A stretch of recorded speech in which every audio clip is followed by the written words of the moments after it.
আমন্ত্রণ 23 জনপদ লাইভে, সঙ্গে আছি আমি ডানা ইসলাম।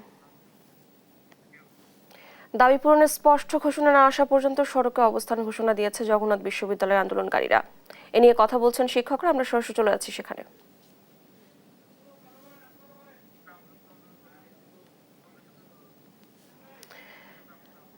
এই মুহূর্তে যুক্ত আছেন কাকরাইল মোড় থেকে যুক্ত আছেন আমাদের সহকর্মী তন্দ্রা তারুণ্য। তন্দ্রা, জগন্নাথের শিক্ষার্থীদের অবস্থান কর্মসূচিতে আন্দোলনরতরা কি বলছেন?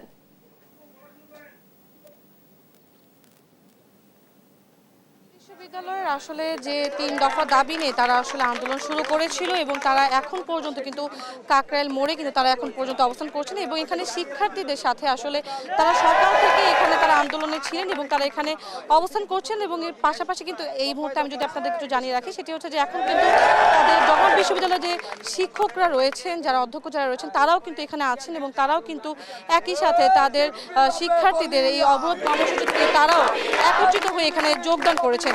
এবং শিক্ষকরাও একটি কথা বলছেন যে তাদের উপর আসলে গতকালকে যে হামলার ঘটনা ঘটেছে, বা যেটি আমরা যদি বলি আইন শৃঙ্খলা বাহিনী আসলে লাঠিচার্জ করা থেকে শুরু করে টিয়ারশেল নিক্ষেপ বা সাউন্ড গ্রেনেড নিক্ষেপের যে ঘটনাটি ঘটেছে, সেটির ব্যাপারে তারা তীব্র নিন্দাও জানিয়েছেন এবং পাশাপাশি তারা বলেছেন যে আসলে এটি কোনোভাবেই কাম্য নয়। এই দেশটাকে আরও একবার স্বাধীন করার পরে এই জিনিসটি আসলে কোনোভাবেই কাম্য নয় এবং এখন পর্যন্ত কিন্তু এখানে তারা বলছেন যে আসলে তারা প্রতিটি শিক্ষার্থীদের সাথেই তারা এখানে অবস্থান করবেন যতক্ষণ না পর্যন্ত আসলে তাদের দাবি মেনে নেওয়া হয়, ততদিন পর্যন্ত তারা এখানে থাকবেন এবং তারা এখানে অনতিবিলম্বে তারা এখানে থাকার জন্য আসলে তারা এখানে থাকবেন বলে তারা জানিয়েছেন। এবং সকাল থেকে আমরা দেখেছি এখানে গতকাল রাত থেকেও কিন্তু রাতেও এখানে অনেক পরিমাণে শিক্ষার্থীরা এখানে অবস্থান করছিলেন, সারা রাত তারা এখানে অবস্থান করেছেন এবং আজকে সকাল থেকেও দেখেছি তারা এখানে আছেন এবং ধীরে ধীরে কিন্তু এখানে যতই বেলা গড়াতেই কিন্তু এখানে অন্যান্য যারা শিক্ষার্থী যারা রয়েছেন জগন্নাথ বিশ্ববিদ্যালয়ে, তারা কিন্তু এখানে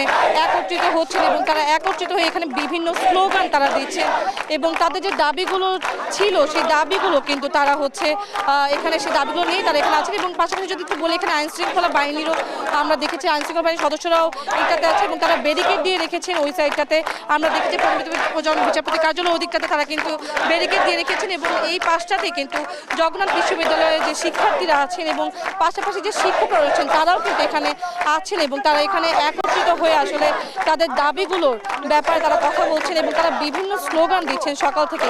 এবং আমি কয়েকজন শিক্ষকের সাথেও কথা বলেছি, তারা বলছেন যে আসলে গতকাল তাদের উপরে যে লাঠিচার্জের ঘটনাটি ঘটেছে সেটি আসলে খুব বেশি নিন্দনীয় ঘটনা। তবে পাশাপাশি তারা এটিও বলছেন যে আসলে উপদেষ্টা মাহফুজ আলমের উপরে যে বোতল নিক্ষেপের যে ঘটনাটি ঘটেছে সেই ব্যাপারেও তারা আসলে সেই ব্যাপারটিতে যারা জানিয়েছেন এবং একটি কথা বারবার তারা বলছেন যে আসলে এই ঘটনাকে মাহফুজ আলমের উপরে বোতল নিক্ষেপের ঘটনাকে কেন্দ্র করে আসলে তাদের যে দাবি, সেই দাবি আসলে ধামাচাপা দেওয়া হচ্ছে কিনা সেই ব্যাপারেও কিন্তু তারা এই ব্যাপারেও শঙ্কা প্রকাশ করেছেন এবং তারা জানিয়েছেন যে আসলে তারা জানাচ্ছেন যে তারা এটিও চাচ্ছেন যে আসলে খতিয়ে দেখা হোক যে আসলে সেই ঘটনাটি, গতকাল রাতের যে ঘটনাটি, সেটিকে আসলে কোনো ইচ্ছাকৃত কোনো ঘটনা কিনা বা পরিবেশে বিশৃঙ্খলা সৃষ্টির জন্য কোনো কিছু কিনা সেটি ব্যাপারে তারা কথা বলছে। আমরা যদি দু একটা শিক্ষার্থীদের সাথে একটু কথা বলার চেষ্টা করি, দেখি কারোর সাথে কথা বলতে পারি কিনা। ভাইয়া, এই যে আপনাদের যে দাবিগুলো আছে এগুলো আসলে না মানা হলে আপনাদের পরবর্তী কর্মসূচি কি হতে পারে? আমাদের এই দাবি যদি গভর্নমেন্ট না মেনে নেয়, আমরা আমাদের এই আন্দোলনেই এই অবস্থান কর্মসূচিতে থাকবো এবং তারপরেও যদি না মানে আমরা আমাদের আমরণ অনশনে যেতে বাধ্য হবো ইনশাল্লাহ। আর আপনারা দেখেছেন, ইতিহাস শিক্ষা দিয়েছে শিক্ষার্থী এবং শিক্ষকদের আন্দোলন কখনো ব্যর্থ হয় না। আমরা প্রত্যাশা করব যিনি ছাত্রদের রক্তের উপর ক্ষমতা এসেছেন বা আমাদের ইন্টারিম হিসেবে দায়িত্ব পালন করছেন, ওনাদের শুভ বুদ্ধির উদয় খুব অচিরেই হবে। আর যদি তাদের শুভ বুদ্ধির উদয় না হয়, আমরা তাদের বিরুদ্ধে, এই গভর্নমেন্টের বিরুদ্ধে অবস্থান নিতে বাধ্য হব। Thank you. যেমনটা বলছিলেন যে আসলে তাদের যে দাবিগুলো রয়েছে সেগুলো পূরণ না হলে কিন্তু তারা পরবর্তীতে আরো কঠোর কর্মসূচিতে তারা যাবেন এবং আরো কঠোর কর্মসূচি আসলে ডাক দিবেন। সকাল থেকে আমরা এখানে দেখেছি অনেক শিক্ষার্থীরা এখানে এসেছেন এবং বেলা গড়ানোর সাথে সাথে যেটি বলছিলাম যে আসলে এখানে আরো বেশি পরিমাণে শিক্ষার্থীরা এখানে এসেছেন এবং তারা সবাই এখানে অবস্থান কর্মসূচি পালন করছেন। এবং একই সাথে যদি একটু জানিয়ে রাখি যে শিক্ষকরাও কিন্তু এখানে আসছেন ধীরে ধীরে এবং তারা প্রত্যেকে একত্রিত হয়ে শিক্ষার্থীদের সাথে একত্রিত হয়ে তারা এখানে আসলে এই দাবির যে 3 দফা দাবি যেটি ছিল সেটির সাথে আরেকটি দাবি তারা এখানে যুক্ত করেছেন, সেটি হচ্ছে যে তারা আরেকটি দাবি যুক্ত করেছেন যে যেহেতু তাদের উপর কালকে যে লাঠিচার্জের যে ঘটনাটি ঘটেছে সেটিকে কেন্দ্র করে কিন্তু তারা আরও একটি দাবি সুষ্ঠু বিচার দাবি করেও কিন্তু তারা হচ্ছে এখানে টোটাল যদি বলি যে সর্বমোট 4টি দাবি নিয়ে তারা আসলে এখানে আছেন এবং তারা এখানে প্রতিটি শিক্ষার্থীদের আসলে সাপোর্ট করার জন্য তারা এখানে আছেন। তো কাকরাইল মোড় থেকে এখন পর্যন্ত এই ছিল আমার কাছে সর্বশেষ। এখন পর্যন্ত এখানে তারা শান্তিপূর্ণভাবে কর্মসূচি পালন করছে। পরবর্তীতে আসলে তারা কোন কর্মসূচিতে যাবে কি এটি নির্ভর করবে তাদের বৈঠকে বসার পর, তো পরবর্তীতে জানা যাবে আসলে তাদের কর্মসূচি কোন দিকে যাবে। তো এই ছিল আমার কাছে কাকরাইল মোড় থেকে সর্বশেষ। তন্দ্রা, ধন্যবাদ আপনাকে। কাকরাইল মোড় থেকে আন্দোলন কর্মসূচি নিয়ে জানাচ্ছিলেন আমাদের সহকর্মী। ঢাকা বিশ্ববিদ্যালয়ের শিক্ষার্থী শাহরিয়ার আলম সাম্য হত্যার ঘটনায় অর্ধদিবস শোক পালন করছে ঢাকা বিশ্ববিদ্যালয়। বন্ধ রয়েছে সব ধরনের ক্লাস ও পরীক্ষা কার্যক্রম। এ নিয়ে জানাতে এই মুহূর্তে ঢাকা বিশ্ববিদ্যালয় ক্যাম্পাস থেকে যুক্ত হচ্ছেন সহকর্মী ফাহিম ইউসুফ। ফাহিম, ক্যাম্পাসে কেমন পরিস্থিতি দেখছেন?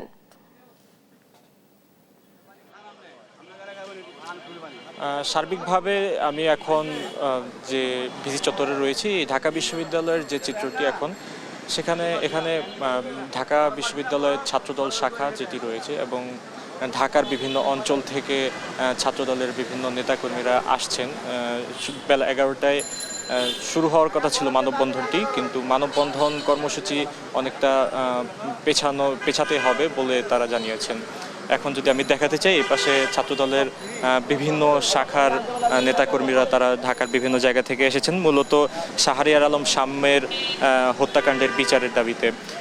শাহরিয়ার আলম সাম্য ঢাকা বিশ্ববিদ্যালয়ের শিক্ষার্থী, তিনি হত্যাকাণ্ডের শিকার হন গত পরশুদিন। তো পরশুদিন রাত 12টায় যে হত্যাকাণ্ডের শিকার হন সোহরাওয়ার্দী উদ্যানে, সেই সোহরাওয়ার্দী উদ্যান ঘিরেও কিন্তু আইন শৃঙ্খলা বাহিনী একটি কড়া নিরাপত্তা দেখা যাচ্ছে। আইন শৃঙ্খলা বাহিনী সেখানে কঠোর নিরাপত্তার মাধ্যমে চারপাশ আবৃত করে রেখেছেন এবং টিএসসি সংলগ্ন যে সোহরাওয়ার্দী উদ্যানের গেটটি রয়েছে সেটি বন্ধ করে দিয়েছেন।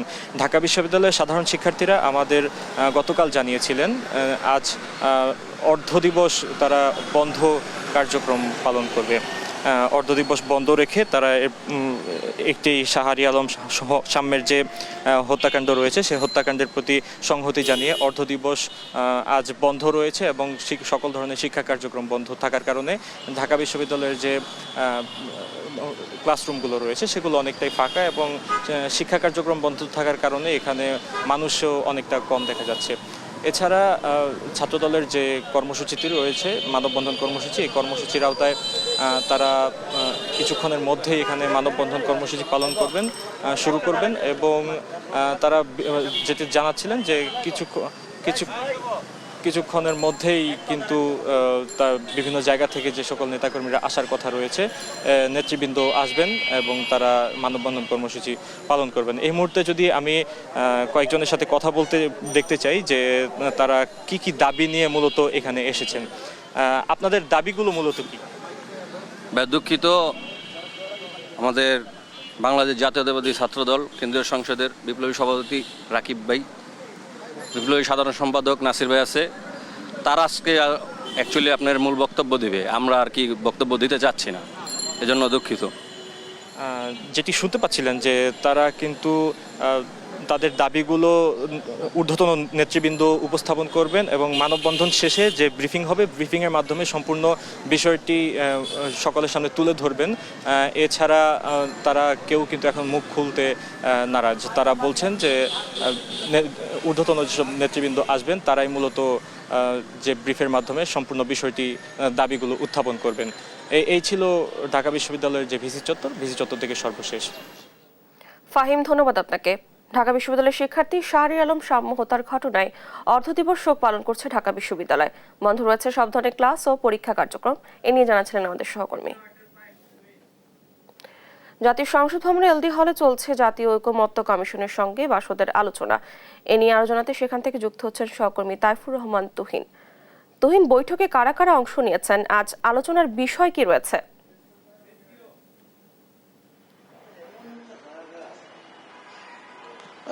আপনাকে ধন্যবাদ। জানেন যে আসলে একটি জাতীয় ঐক্যমত গঠনের লক্ষ্যে কিন্তু ঐক্যমত্য কমিশন রাজনৈতিক দলগুলোর সাথে যে ধারাবাহিক আলোচনা করছেন, সেই আলোচনার অংশ হিসেবে কিন্তু আজকে আমরা দেখেছি যে বাসদের সাধারণ সম্পাদক ফিরুজের নেতৃত্বে একটি প্রতিনিধি দল এখানে এসেছেন।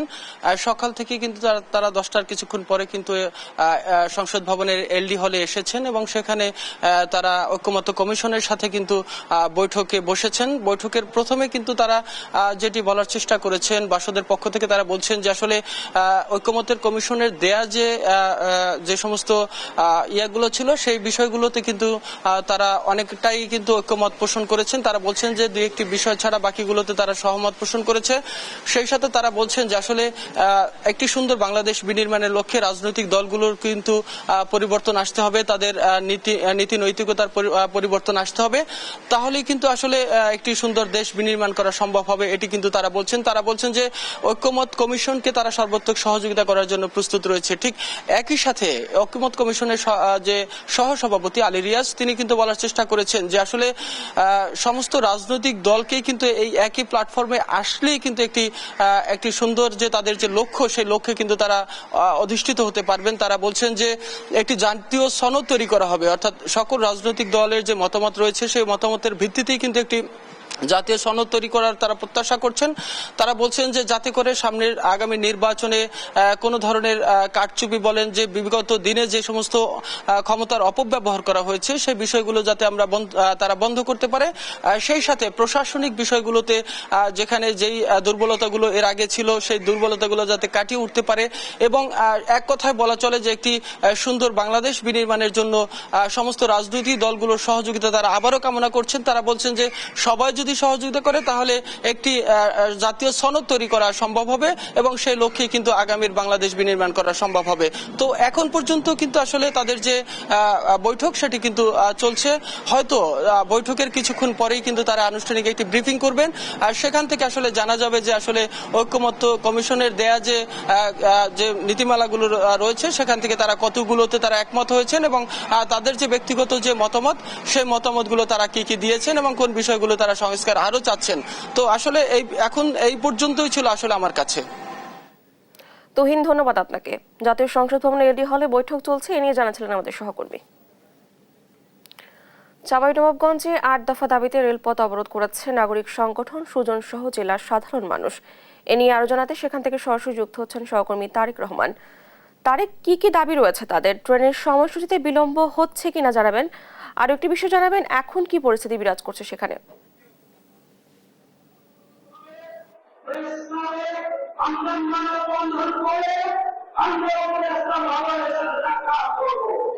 গত টানা কয়েকদিন ধরে কিন্তু ঢাকা থেকে যেসব আন্তনগর ট্রেনগুলো রাজশাহীর উদ্দেশ্যে ছেড়ে আছে, এইসব ট্রেনগুলো যদি চাঁপাইনবাবগঞ্জের শেষ প্রান্ত চাঁপাইনবাবগঞ্জ রেল স্টেশন পর্যন্ত বর্ধিত করা হয়, এই লক্ষ্যে কিন্তু চাঁপাইনবাবগঞ্জ গত কয়েকদিন ধরে কিন্তু রেলপথ অবরোধ নানা কর্মসূচি পালন করে আসছে চাঁপাইনবাবগঞ্জের নাগরিকরা। আজকে কিন্তু সকাল 10টার সময় কিন্তু চাঁপাইনবাবগঞ্জ রেলওয়ে স্টেশনে অবরোধ কর্মসূচি পালিত হচ্ছে। এই কর্মসূচিতে কিন্তু রাজনৈতিক সুশীল সমাজের নেতৃবৃন্দ, বিভিন্ন স্কুল শিক্ষার্থী, ব্যবসায়ী সহ সব ধরনের নানান শ্রেণীর মানুষ কিন্তু অংশ নিয়েছে। এখানে কিন্তু একজন রাজনৈতিক নেতা বক্তব্য দিচ্ছেন, আমরা একটু তার বক্তব্য আমরা একটু শুনে আসতে পারি। আমরা চাঁপাইনবাবগঞ্জের গড় আমরা রাজনীতি করতে চাই, সেই জন্য সাংবাদিক বন্ধুগণ আজকে কষ্ট পেয়েছেন, আপনারা এক দফা চলে গিয়েছেন। আমরা আন্তরিকভাবে দুঃখ প্রকাশ করছি যে আপনারা আপনাদের সময়ের মধ্যে না হলে রিপোর্ট আপনারা দিতে পারেন না। এটা যেমন ঠিক, চাঁপাইনবাবগঞ্জের গণমানুষের এত একটি আয়োজনে এখানে সম্মানিত নেতৃবৃন্দ যারা রয়েছেন তাদের সবাইকে কাভার করা এটিও একটি আমাদের দায়িত্ব। সুতরাং সেই দায়িত্বের জায়গা থেকেই আমরা প্রোগ্রাম শেষ করা পর্যন্ত আপনাদের সহযোগিতা আমরা কামনা করছি। শুধু আজকে নয়, এরপরে আমরা ডিসি অফিসে আমরা যাবো, যে আপনি শুনছিলেন যে চাঁপাইনবাবগঞ্জের একজন রাজনৈতিক নেতা বক্তব্য দিচ্ছেন, তিনি যে বিষয়টি স্পষ্ট করলেন রাজশাহী থেকে যে পর্যন্ত যে ট্রেনগুলো বন্ধ হয়ে যায়, এই ট্রেনগুলো যদি অবিলম্বে যদি চাঁপাইনবাবগঞ্জ পর্যন্ত সম্প্রসারণ করা হয়, সেক্ষেত্রে তারা কিন্তু আরো কঠোর কর্মসূচি ঘোষণা করবেন এবং ভবিষ্যতে ঢাকায় রেলপথ অবরোধ এবং রাজশাহীতে রেলপথেরও কিন্তু তারা অবরোধের ঘোষণা দিচ্ছেন। এখন এখানে সমাবেশে বক্তব্য রাখছেন তারা বলছেন এখন তারা চাঁপাইনবাবগঞ্জ জেলা প্রশাসক কার্যালয়ে গিয়ে তারা কিন্তু স্মারকলিপি দিবেন, স্মারকলিপির মাধ্যমে সরকারের কাছে দাবি জানাবেন চাঁপাইনবাবগঞ্জের যে প্ল্যাটফর্ম আছে এই প্ল্যাটফর্মটি সংস্কার করতে হবে এবং রাজশাহী থেকে যে 4টি ট্রেন বন্ধ হয়ে যায় এই 4টি ট্রেন যেন চাঁপাইনবাবগঞ্জ পর্যন্ত সম্প্রসারণ করা হয়। জি, এই ছিল আমার কাছে চাঁপাইনবাবগঞ্জের রেলপথ অবরোধের সর্বশেষ পরিস্থিতি। ধন্যবাদ আপনাকে। চাঁপাইনবাবগঞ্জে 8 দফা দাবিতে রেলপথ সড়ক অবরোধ করেছে নাগরিক সংগঠন সুজন সহ জেলার সাধারণ মানুষ। এ নিয়ে জানাচ্ছিলেন আমাদের সহকর্মী। বাগেরহাটের সড়কের অবৈধ স্থাপনা উচ্ছেদে নেমেছে প্রশাসন। এ নিয়ে জানাতে যুক্ত হচ্ছেন সহকর্মী এস সোহান। সোহান, দখলদারদের উচ্ছেদ অভিযানের কোনো নোটিশ কি দেওয়া হয়েছিল? তাদের প্রতিক্রিয়া কি রয়েছে?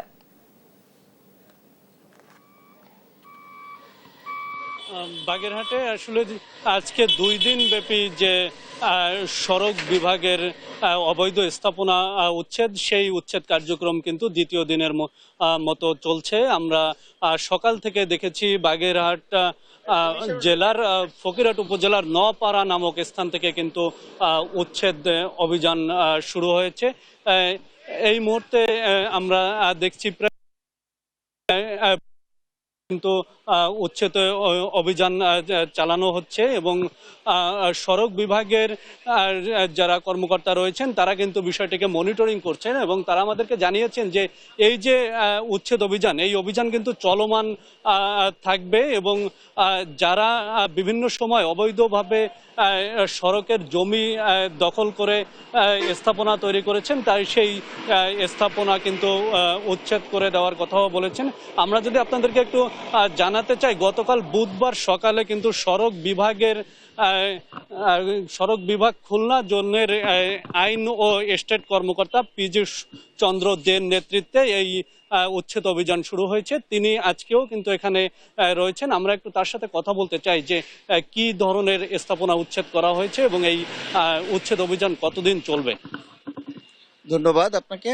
আমাদের সড়ক বিভাগ বাগেরহাটের আওতাধীন খুলনা বরিশাল মহাসড়কের টাউন নোয়াপাড়া থেকে শুরু করে আপনাদের পিরোজপুরের আগ পর্যন্ত অর্থাৎ মহিষপুরা বাজার পর্যন্ত প্রায় 550 স্থাপনা আমরা টার্গেট করে এবার অভিযানে নেমেছি।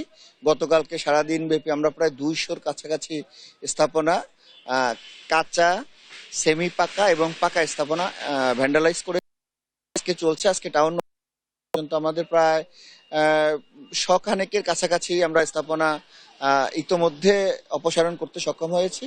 আমরা গত মাস আগে এই প্রোগ্রামটি হাতে নিয়েছি, নোটিশ করেছি, পত্রিকায় গণবিজ্ঞপ্তি জারি করেছি এবং এর বাইরেও মাইকিং করা হয়েছে গত 1 সপ্তাহ ব্যাপী। আপনারা জানেন আপনাদের যে সংবাদকর্মীরা যারা আছেন আমাদের সাথে ছিলেন এবং সহযোগিতা করেছেন, স্থানীয় জনগণ অনেক সাপোর্ট করেছেন, যে কারণে দীর্ঘদিন ধরে গড়ে ওঠা অনেক ভূমিদস্যুদের হাত থেকে আমরা বেশ কিছু স্থাপনা উদ্ধার করে ধ্বংস করে দিয়ে জায়গাটাকে উদ্ধার করতে পেরেছি।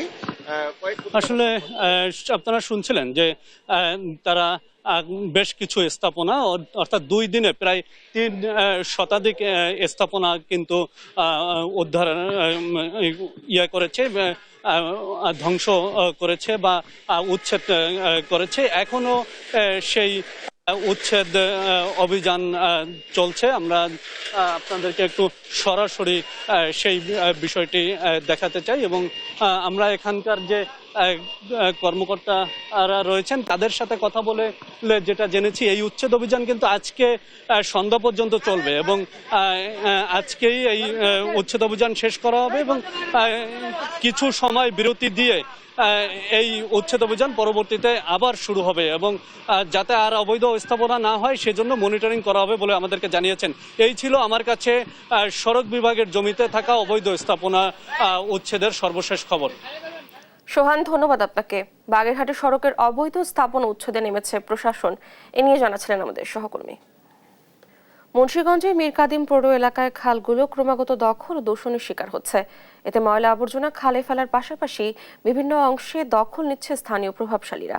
ফলে খালের পানি স্বাভাবিক প্রবাহ বন্ধ হয়ে গেছে। এ নিয়ে জানাতে সেখান থেকে যুক্ত হচ্ছেন সহকর্মী সুমিত সরকার সুমন। সুমন, খাল দখল ও দূষণের কারণে স্থানীয় বাসিন্দারা কতটা ক্ষতিগ্রস্ত হচ্ছেন? পৌর কর্তৃপক্ষ এই বিষয়ে কি পদক্ষেপ নিয়েছে জানাবেন আমাদের। জি, আসলে আপনি যেমনটি বলছিলেন, মুন্সিগঞ্জের মীর কাদিমের এই খালটিতে কিন্তু একসময় পানি প্রবাহ ছিল। আমি এখন যেই খালটিতে দাঁড়িয়ে আছি তার ঠিক পেছনে কিন্তু পানি নেই। এখানে কিন্তু পৌরসভার বর্জ্য দিয়ে কিন্তু আসলে এই খাল আসলে আস্তে আস্তে ভরাট হচ্ছে বলে আমাদের এখানকার স্থানীয়রা অভিযোগ করেছেন। তো পাশাপাশি কিন্তু এখানে কয়েকটি খাল আছে, সেই খাল কিন্তু আসলে দখল করে কিন্তু তারা ব্যবসা প্রতিষ্ঠান এবং বাড়ি ঘর কিন্তু নির্মাণ করেছেন। তো প্রশাসন তারা বলছেন যে তারা কিন্তু নদী কমিশনের সাথে যোগাযোগ করেছেন, তারা আসলে পদক্ষেপ নেবেন এবং অচিরেই এই মীর কাদিম খাল এবং নয়নের খাল, এই দুটি খাল আসলে তারা উদ্ধার করবে বলে আমাদের এখানে প্রশাসন জানিয়েছেন। তো আমি এখন একজন এখানকার স্থানীয়, তার সাথে একটু কথা বলবো। এই খালে আসলে আগে কি হতো, এখন খালের কি? এই খালটা আগে নৌকাদিন চলাফেরা করতো, অনেক নৌকাদিন চলাফেরা করে না, বইরা যাওয়া নেই। মানে কি কারণে ভরে যাচ্ছে কেন? বইরা যাচ্ছে, দুই দিকে ঘর দুয়ার চলছে, দেখা যায় এই কারণে বুঝে গেছে। আচ্ছা, এতে করে আপনি একটু জানাবেন, এতে করে কি কি সমস্যার সম্মুখীন হচ্ছে বলে আমি? ডাস্টবিনের ময়লা ফালায়, খাল চতুর সাইডে দোকানপাট আছে, মনে করেন এটা সুন্দর হয়, এমনি পদক্ষেপ নিবেন না, দখল নাই। ধন্যবাদ আপনাকে। আসলে আপনি যেমনটি শুনছিলেন, এখানকার স্থানীয়রা কিন্তু জানিয়েছেন যে পৌরসভার বর্জ্য এবং দখলের কারণে কিন্তু এই খালটি আসলে সরু হয়ে গেছে। তাদের দাবি যে প্রশাসন যদি পদক্ষেপ নেয় তাহলে এই খাল দিয়ে কিন্তু আসলে নৌকা সহ পানি প্রবাহ করবে বলে আমাদের এখানকার স্থানীয়রা জানিয়েছেন। তো এই ছিল আমার কাছে মুন্সিগঞ্জের মীর কাদিমের খাল থেকে সবশেষ খবর। ডানা, ধন্যবাদ আপনাকে। মুন্সিগঞ্জের মীর কাদিম পৌর এলাকায় খালগুলো ক্রমাগত দখল ও দূষণের শিকার হচ্ছে, এ নিয়ে জানাচ্ছিলেন আমাদের সহকর্মী। ধন্যবাদ আপনাকে। বরিশাল থেকে যুক্ত ছিলেন আমাদের সহকর্মী। এই ছিল এখনকার দেশ জনপদ লাইভ। পরে বুলেটিন দেখার আমন্ত্রণ রইল। ধন্যবাদ সবাইকে।